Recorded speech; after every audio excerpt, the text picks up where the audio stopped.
Good morning all of you. आज हम management of banking and insurance के अंदर हमारे यूनिट थर्ड का लेक्चर नंबर 16 स्टार्ट कर रहे हैं। आज का जो हमारा टॉपिक है that is evaluation and challenges of E banking. आज के टॉपिक के अंदर हम ई बैंकिंग के क्या क्या इवैल्यूएशन और चैलेंजेस हैं उनको हम इस पॉइंट के अंदर पढ़ने वाले हैं। तो अगर आप देख सकते हैं यहाँ पे सबसे पहले हम पढ़ रहे हैं ई बैंकिंग इवैल्यूएशन के बारे में। Since the late 1990s, e-banking has developed from the virtual insignificance of the tens of the millions of users worldwide. OECD 2001. However, e-banking is the product of different generation of electronic transaction. The current web-based internet or e-banking is the latest or several generation of the system. अगर आप देखें तो 1990s के बाद अगर आप देखें तो जो ई बैंकिंग है वो बहुत ज़्यादा डेवलप्ड हुई थी। अगर हम उसके वर्चुअल सिग्निफिकेंस को देखें तो यहाँ पे आप देख सकते हैं कि वर्ल्ड वाइड हमारे 10 ऑफ मिलियन यूजर्स हैं जो कि इस तरीके की ई बैंकिंग सर्विसेज को ले रहे हैं। अगर आप देख सकते हैं तो ई बैंकिंग एक तरीके का प्रोडक्ट है जो कि डिफरेंट जनरेशन के अंदर एक इलेक्ट्रॉनिक ट्रांजेक्शन को कर रहा है। अगर हम देखें तो जो करंट वेब बेस्ड इंटरनेट है या ई बैंकिंग है वो हमारा एक लेटेस्ट सेवरल जनरेशन। इसके बाद आप देख सकते हैं कि अगर हम इवैल्यूएशन के अंदर देखें हमारे ई बैंकिंग के अंदर तो हम देख सकते हैं कि यहाँ पे हमें कुछ सर्विसेज मिली हैं, कुछ बैंकिंग फैसिलिटीज़ मिल रही हैं। तो अगर हम देखें तो उसमें हमारे पास हैं automated teller machine that is ATM, phone banking, PC and housing banking. अगर हम ऑटोमेटेड टेलर मशीन की बात करें तो ये हमारी फर्स्ट वेल नॉन मशीन है जो कि एक इलेक्ट्रॉनिक एक्सेस प्रोवाइड करती है अपने कस्टमर्स को, जहाँ पर हम किसी भी फ़ोन बैंकिंग या जो भी यूज़र कॉल है उसको एक बैंक कंप्यूटर सिस्टम के थ्रू किसी भी ऑर्डिनरी फ़ोन की तरह या किसी भी फ़ोन कीपैड के थ्रू यूज़ कर सकते हैं जिससे कि हम अपने बैंकिंग ट्रांजैक्शन को परफॉर्म कर सकें। PC banking substituted phone banking and allowed users to interact with their banks by means of the computer with a dial-up modem connection to the phone network। अगर हम PC बैंकिंग को देखें तो जो phone banking है वो हमेशा users को अलाउ करती है कि वो बैंक से इंटरेक्ट करें किसी भी एक कंप्यूटर के थ्रू, और उसके लिए उसको एक डायल अप मॉडेम कनेक्शन की रिक्वायरमेंट होती है जो कि एक फ़ोन नेटवर्क के थ्रू उसको मिलती है। Phone and PC banking entailed maintenance cost associated with keeping up to date with the diverse movement and with avoiding prohibitively complex installation process. अगर आप देखें तो जो फ़ोन एंड PC बैंकिंग है वो हमेशा इंटेल करती है एक मेंटेनेंस कॉस्ट को जो कि हमेशा एसोसिएट होती है कि हमें उसको हमेशा डेट के अकॉर्डिंग कीपिंग अप करना होता है, हमें अपने मॉडम्स को डाइवर्स करना होता है, साथ साथ हमें अपने जितने भी प्रोहिबिटिवली हैं उनको अवॉइड करना होता है जब हम अपने इंस्टॉलेशन प्रोसेस को करते हैं जो कि बहुत डिफ़िकल्ट होता है।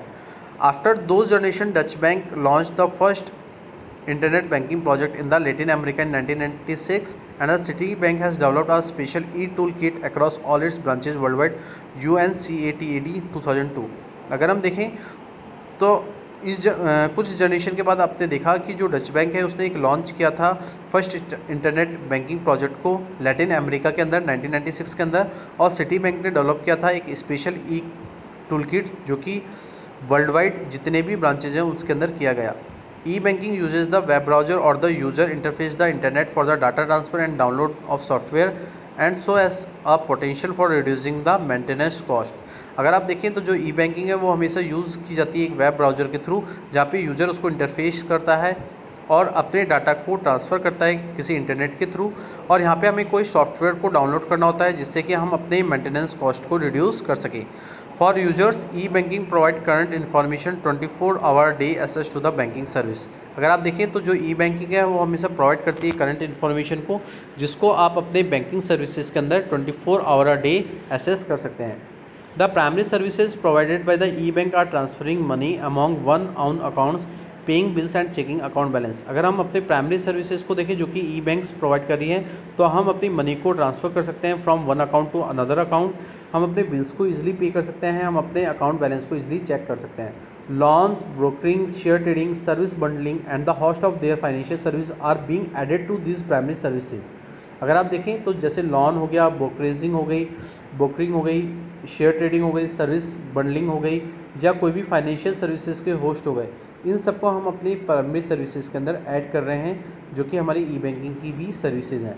E banking is widely used among other places the Nordic countries. अगर आप देखें तो ई बैंकिंग जो सर्विसेज हैं उनको यूज़ किया जा रहा है बहुत सारे प्लेसेस के अंदर। अगर हम देखें तो नॉर्डिक कंट्रीज़ के अंदर इसका बहुत सारा यूजेस किया जा रहा है। तो in 2001 E banking was used by the more than 25% of the population in Norway, Sweden and Finland and by the 50% of population in Denmark. अगर आप देख सकते हैं तो 2001 के अंदर जो ई बैंकिंग है, अगर हम देखें तो नॉर्वे, स्वीडन और फिनलैंड की 25% पॉपुलेशन ने इस ई बैंकिंग को यूज़ किया। और हम देख सकते हैं कि डेनमार्क के अंदर भी अगर आप देखें तो डेनमार्क की जो पॉपुलेशन है उसमें से 50% of population E banking services का यूज़ कर रही है। In 2004 E banking usages in Denmark had grown to 45%। अगर आप देखें तो 2004 के अंदर जो ई बैंकिंग यूजेज है डेनमार्क के अंदर वो 45% ग्रोन किए गए। और जैसे कि आप देख सकते हैं कि जो हमारे रिग्रेड कंट्रोल हैं जिसमें हम अपने किसी भी बैंक के डीरेगुलेशन या किसी भी बैंक के कम्युनिकेशन इंफ्रास्ट्रक्चर को गियरिंग अप करते हैं, तो उसके लिए हमें एक कॉम्पिटिटिव एज किसी भी ई बैंकिंग के थ्रू करने होते हैं। तो hitch is the fast becoming a reality in India. अगर आप देखें तो ये सब रियलिटी आप इंडिया के अंदर देख सकते हैं, जिसमें आप देख सकते हैं कि इंडिया के जितने भी बैंक्स हैं उनके अंदर ई बैंकिंग की फास्ट ग्रोइंग हुई है। अगर आप देखें तो जो ई बैंकिंग है वो फास्ट बिकमिंग एक स्ट्रेटेजी है जिसको मोस्ट कॉमर्शियल बैंक्स ने अडॉप्ट किया है एक कंपटीशन को इंक्रीज़ करने के लिए। तो आप देख सकते हैं कि प्राइवेट बैंक और जितने भी नॉन बैंकिंग फाइनेंशियल इंस्टीट्यूशन हैं उन्होंने इस कंपटीशन को इंक्रीज़ किया है with the help of E banking services. इसके बाद आप देख सकते हैं कि ई बैंकिंग के अंदर हमें कौन कौन सी पॉपुलर सर्विसेज प्रोवाइड की जाती है। तो सबसे पहला जो पॉइंट है that is the automated teller machine. अगर हम देखें तो फर्स्ट जो पॉइंट है that is the ATM। Second one is credit card, debit card, smart card and EFT system. उसके बाद आप देख सकते हैं कि जो हमारी मोबाइल बैंकिंग और इंटरनेट बैंकिंग है, these are also the services covered into the e banking. अगर आप आगे देखें तो जो ई बैंकिंग है वो एक जेनरिक टर्म है जिसमें हम अपनी इंटरनेट बैंकिंग को इनकम्पल्स करते हैं, जिसमें हम अपनी टेली बैंकिंग, मोबाइल बैंकिंग का भी यूज़ करते हैं। अगर हम अपने अदर वर्ड्स में देखें तो ये एक प्रोसेस है हमारी उन बैंकिंग सर्विसेज का, उन प्रोडक्ट्स का जो कि एक इलेक्ट्रॉनिक चैनल्स के थ्रू की जा रही है, जैसे कि हमारा टेलीफोन हो गया, इंटरनेट हो गया या सेल फोन हो गया। और जो भी कंसेप्ट और स्कोप है हमारी ई बैंकिंग के वो स्टिल इवॉल्विंग है। E banking facilitate an effective payment and accounting system thereby enhancing the speed of delivery of banking services. अगर आप देखें तो जो ई बैंकिंग फैसिलिटीज़ है वो एक इफेक्टिव पेमेंट है, अकाउंटिंग सिस्टम है जिससे कि हम अपने बैंकिंग सर्विसेज की जो डिलीवरी की जो स्पीड है उसको बढ़ा सकते हैं। While e banking has improved efficiency and convenience, it has also posed several challenges to the regulators and the supervisor. अगर आप देखें तो जो ई बैंकिंग है वो हमेशा इम्प्रूव करती है उस इफ़िशेंसी को, उस कन्वीनियंस को, जिससे कि हम अपने रेगुलेटर्स और सुपरवाइजर के चैलेंजेस को पोज कर सकें। तो there are also many opportunities that are available in e banking in the Indian banking sector. अगर आप देखें तो यहाँ पे हमारे पास बहुत सारी ऐसी अपॉर्चुनिटीज़ मिली हैं जो कि हमें ई बैंकिंग के थ्रू अवेलेबल हुई हैं, जो कि हम अपने इंडियन बैंकिंग सेक्टर्स में देख सकते हैं। इसके बाद आप देख सकें कि ई बैंकिंग का जो डायमेंशन है वो 3 चीज़ों के अंदर डिवाइड है।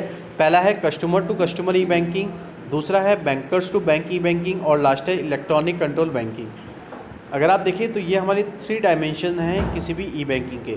तो आज के टॉपिक के अंदर हम लोगों ने हमारे ई बैंकिंग से रिलेटेड कुछ चीज़ें यहाँ पे पढ़ी, समझी, जहाँ पे हमने देखा था कि जो ई बैंकिंग है उसको डेवलप कर दिया गया था 1990s के बाद। और अगर आप देखें तो ई बैंकिंग एक तरीके का प्रोडक्ट है जो कि डिफरेंट जनरेशन के अंदर एक इलेक्ट्रॉनिक ट्रांजेक्शन कर रहा है, जहाँ पे हम बैंकिंग सर्विसेज को किसी भी इलेक्ट्रॉनिक मोड के थ्रू क्या कर रहे हैं, अपने कस्टमर्स को प्रोवाइड कर रहे हैं।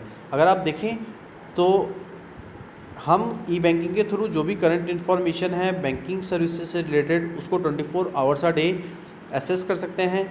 अगर हमें अपने प्राइमरी सर्विसेज को देखना है कि ई बैंक हमें क्या क्या सर्विसेज प्रोवाइड करती हैं, तो हम एक बैंक से दूसरे बैंक में इजीली मनी को ट्रांसफ़र कर सकते हैं, बिल्स को पे कर सकते हैं और अपने अकाउंट बैलेंस को भी चेक कर सकते हैं।